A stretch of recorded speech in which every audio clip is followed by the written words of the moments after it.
وږمه سبا عامر یم د کارلواري ښارګوټي ته راغلی یم او کال دی 2024 د جولای میاشت.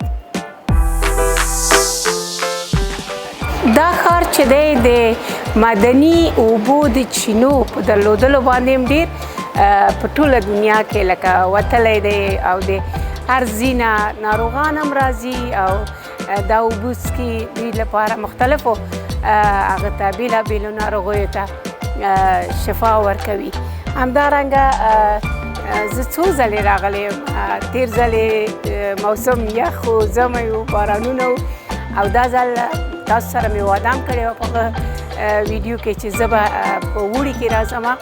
نو اوس راغلی یم چې غواړم په دې سفر کې مې تاسو ته وروسته د پتنګانو پارک دی چې هلته لاړ شو او هغه په ویډیو کې راواخلم.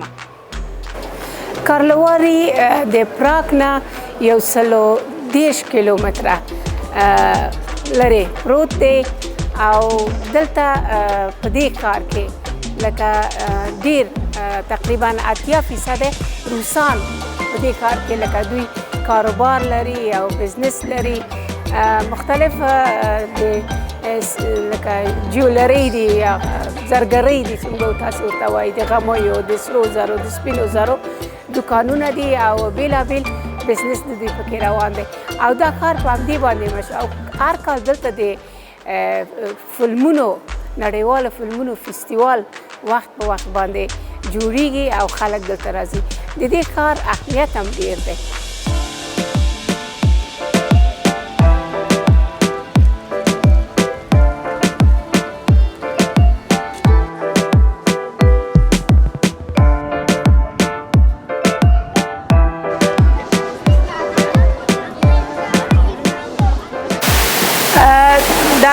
د کارلواري ښارګوټی د چینو په اساس ډېر مشهور دی. مخکې مې مو ویلې دلته تقریبا له 15 یا تر 20 پورې غټې چینې دي، منرالي اوبه لري، طبیعي اوبه، معدني اوبه لري او 300 بیا وړې چینې دي چې په دې ښار کې فعالې دي. خلک اوبو نه استفاده کوي، ناروغان.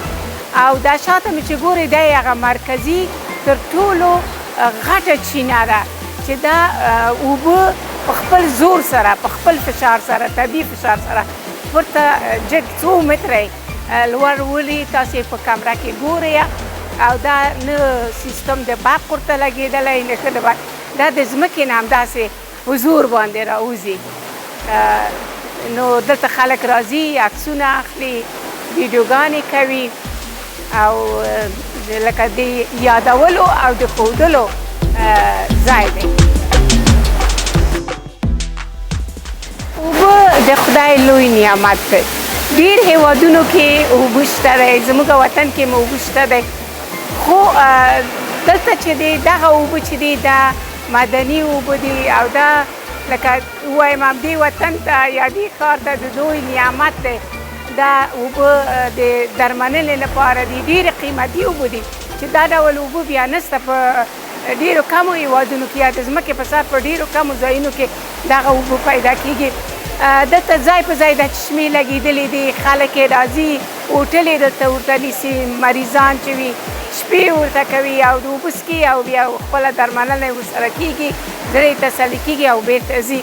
بل دا ده چې دوی اوبه نه ضایع کېږي، لکه په ساعت کې 2000 لیټره اوبه همدغه چینه یې بره وهي او بېرته لاندې راځي. نو دلته چې وګورئ لوی لوی ځایونه داسې ښایسته ښایسته ورته دې چینو ته جوړ شوي دي، کومې اوبه چې راتویږي بیا هغه خلک یې څښي او نور یې لاندې ځي، ضایع کېږي نه، دوی نه غواړي چې خپلې اوبه ضایع کړي. نو دې ښار ته له کومو هېوادونو نه راځي. رښتیا ماته رایاد شو بل ځل مې ویلو چې زمونږ د هېواد پاچا ظاهرشاه هم دې وطن ته دې سیمې ته راغلی و او ډېر وخت دلته اوسېدلی و او د دې چینو نه هم ګټه اخیستې وه.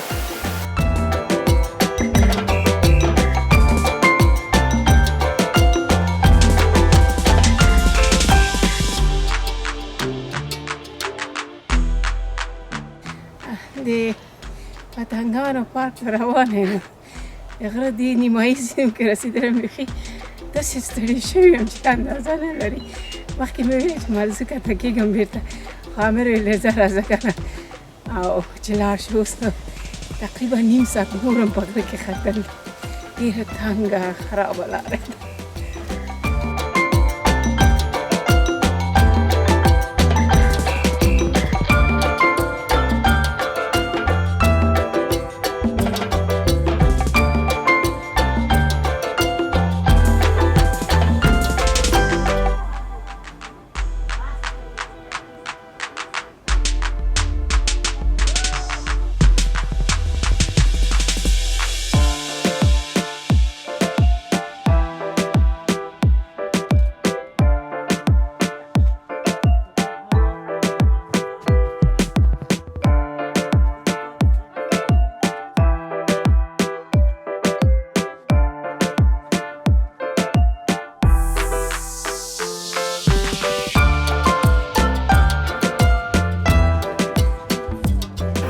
دلته د پتنګو هغه د پارک دی او اعلان دی کوز شوی او دا د غره په سر کې دی.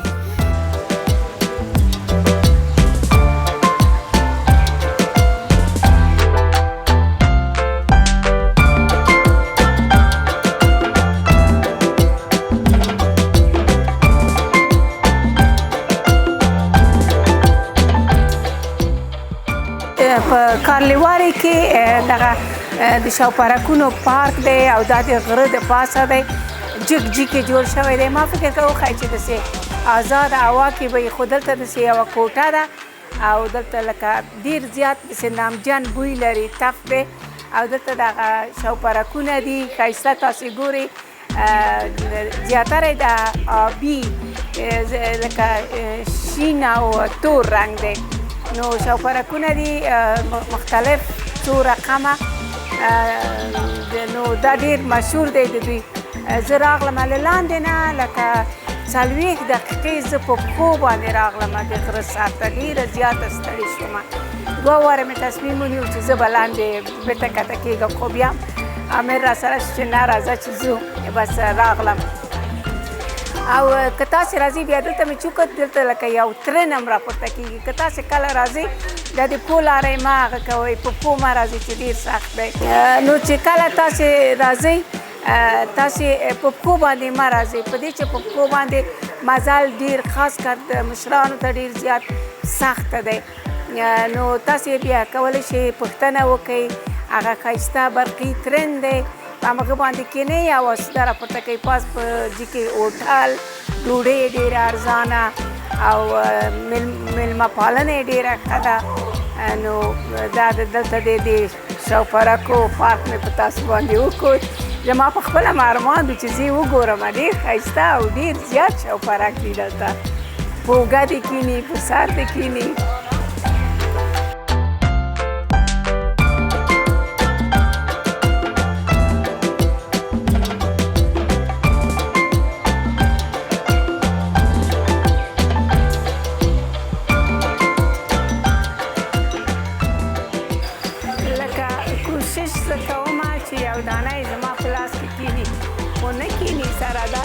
شاوخوا نه مې تاویږي سره کیني نه.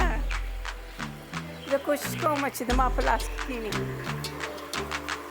نه راځي، په دیوالو باندې کیني.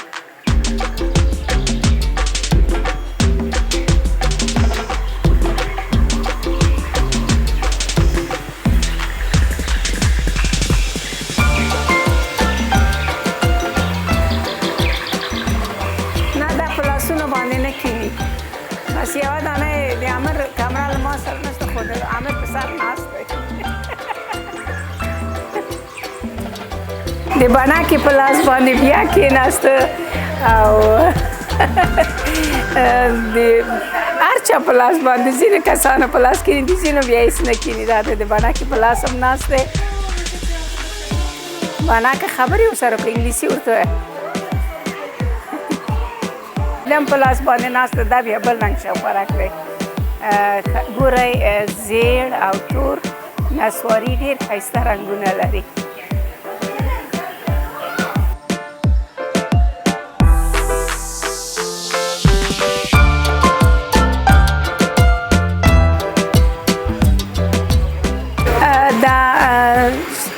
شوپرک چې دی په دې ټوله دنیا کې وګورئ تر دې بېازاره مخلوق نشته دی نو په اصطلاح او دا په انګلیسي کې بټرفلای ورته وایي یعنې د کوچو مچ یعنې کوچ څومره نرم دي دوی هم همداسې پاسته نرم ښایسته او د دنیا هغه بهترین شوپرکونه دوی راوړي دي رنګونه یې ډېر زیات مختلف دي هر رنګ دي نو خو ډېر ښایسته دي او سړی چې راشي او د خوشحالۍ احساس کوي داسې ډېر ښایسته ښایسته چې ښه چېرته کښېني چې دا پاڼې وګورې دا وزرونه یې وګورې لکه یو مخې آبي او تور دی بیا بل مخې ته یې داسې لکه د سترګې عکس لري نو کامره کې مې را نه وستل چېرته چې دوی داسې کښېني چې خپل وزرونه قاتي بیا داسې سترګې عکس دی شاته نو دومره مې له وسه کېده تاسو ته مې همدومره ښایسته ځای ښکاره کړ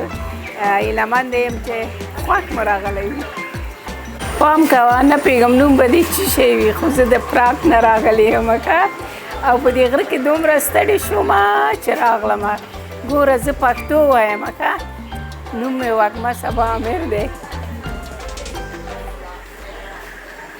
بس ماشومان چې وو سندره به مې ویلې په فارسي کې مې ویلې شوپرک پرواز کو پرواز کو نو ته هم پرواز نه کوې ناست یې اورې خبرې مې اورې او مای نه پوهېږم څنګه ښایسته به وي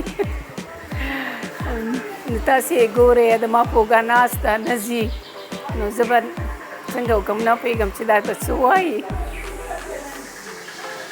څه شی دي ګیله مې وکړه راغی زما په اوږه باندې کېناست او ډېر زیات څو دقیقې ده چې ناست دی دغه د شوپرکونو کوټه ده دوی بتمن د شپې دلته راځي ویده کېږي به ځینې پکې شته دي راغلي دي او هغه یې کړی دی نو ځینې شنه شنه بوټي ښکارېږي نه پوهېږم چې کوم بوټي دي که پاڼې دي چې دوی خوري او دلته ځینې پکې شته ځینې نشته نو دا د همدې کوټې نه هم سره تاویږي راتاویږي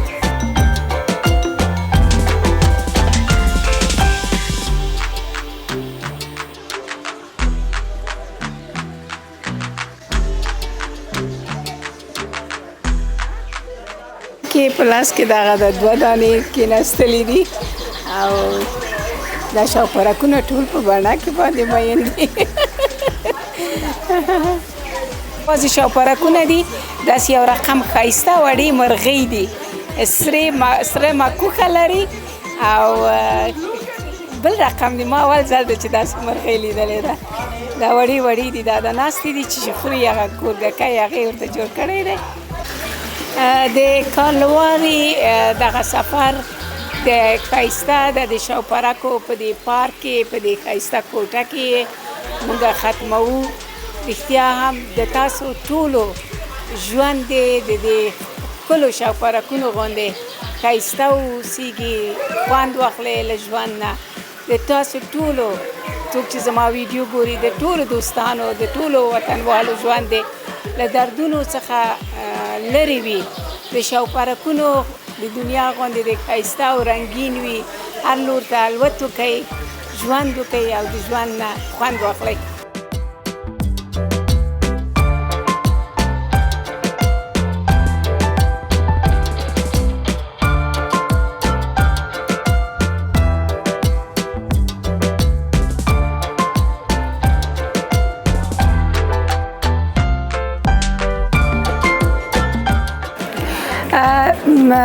په کوانټر کې چې هغه جلۍ ولاړه وه ریسپشن کې هغه کمره کې ناظرېدله چې خبرې وکړي هغې موږ ته وویلې چې د دې ډېر ښه معلومات یې راکړل د دې ښایسته شوپرکونو عمر د غټو یې لکه 2 هفتې دی یا 2 اونۍ او هغه واړه واړه چې دي هغه 5 اونۍ ژوند لري نو دا د برازیل و پیرو و چاینا و امریکایي هیوادونو څخه دوی هفته په هفته د شوپرکونه اخلي او دلته یې ساتي نو واقعا مقصد یو ځای جوړ کړی دی یو تخلیق یې کړی دی نه یوازې چې د دوی دلته پکې ګټه هم ده ولې یو ترند راپورته کېږي ټکټ په خیال مې چې واخلئ زه خو په پښو راغلم خو له دې خوا به پکې ځمه او دلته ډېره ښایسته ډوډۍ مو وخوړله هوټل دی یو رستوران دی او خلک راځي یو نوی شی لکه ما ولیده د شوپرکانو پارک نو مې اورېدلی و دا د اول ځل مې ولیده په تاسو مې ولیده نو ما مخکې وویلې چې لکه شوپرک غوندې ژوند ولرئ نه خدای دې نه کړي د شوپرک ښایست غوندې مو ژوند ښایسته شه خو عمر مو د شوپرک نه هم ډېر لرې زیات شه لکه سلو کلو ته ورسېږي د هر انسان عمر د ارامۍ او ښایست سره برابر نو په همدې چې کې به خپله ویډیو ختمومه زه به یو چای څکمه او بس دغه نه به ځمه د پراګ په لور